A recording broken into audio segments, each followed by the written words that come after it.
Hi Saleem vlog എന്നാണ്. ബഹുമാനപ്പെട്ട ആരോഗ്യമന്ത്രി വീണ ജോർജിനെതിരെ KSUക്കാർ കണ്ണൂർ റെയിൽവേ സ്റ്റേഷനിൽ പ്രതിഷേധിച്ച് സമരം ചെയ്ത് ആ സമരം നടക്കുമ്പോഴുള്ള വീഡിയോ ഒക്കെ നമ്മൾ കണ്ടു. ആരോഗ്യമന്ത്രി പോലീസ് വലയങ്ങളിലാണ്, പോലീസ് സംരക്ഷണത്തിലാണ്. അതിനുശേഷം ആരോഗ്യമന്ത്രിക്ക് പരിക്ക് പറ്റി എന്നുള്ള വാർത്ത വന്നു. ആരോഗ്യമന്ത്രി ഹോസ്പിറ്റലിൽ അഡ്മിറ്റ് ആവുന്നു. അതിനുശേഷം എന്താ നടന്നതെന്നുള്ളത് അവർ തന്നെ അന്വേഷിച്ച് പുറത്ത് ജനങ്ങളെ കാണിക്കേണ്ടതാണ്. നമുക്ക് കണ്ണൂർ റെയിൽവേ സ്റ്റേഷനിൽ KSUക്കാർ ആരോഗ്യമന്ത്രിയെ തടയുന്നതും പ്രതിഷേധിക്കുന്നതിൻ്റെ വീഡിയോ ഒന്ന് കാണാം.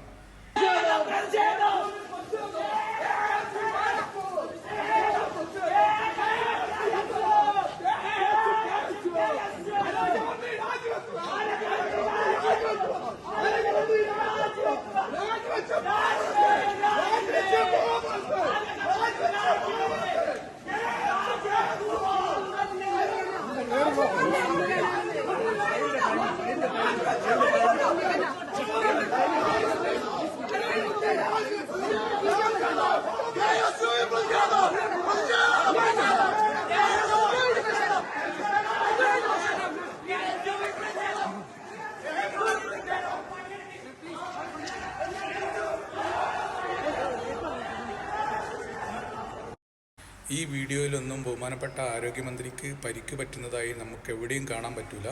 മുമ്പ് ഉമ്മൻചാണ്ടിയെ സമരത്തിൻ്റെ പേരിൽ ആക്രമിച്ചത് നാം മറന്നിട്ടില്ല. ഈ അടുത്ത കാലത്ത് ഷാഫി പറമ്പിലിനെ സമരത്തിൻ്റെ പേരിൽ, പ്രതിഷേധത്തിൻ്റെ പേരിൽ ആക്രമിച്ചതൊക്കെ നമ്മുടെ കൺമുന്നിലുണ്ട്. ആരോഗ്യമന്ത്രി വീണ ജോർജിനെ KSUക്കാർ ആക്രമിച്ചതിൻ്റെ വീഡിയോ ആരുടെ കയ്യിലെങ്കിലും ഉണ്ടെങ്കിൽ അത് ജനങ്ങളെ കാണിക്കാൻ അവർ ബാധ്യസ്ഥരാണ്.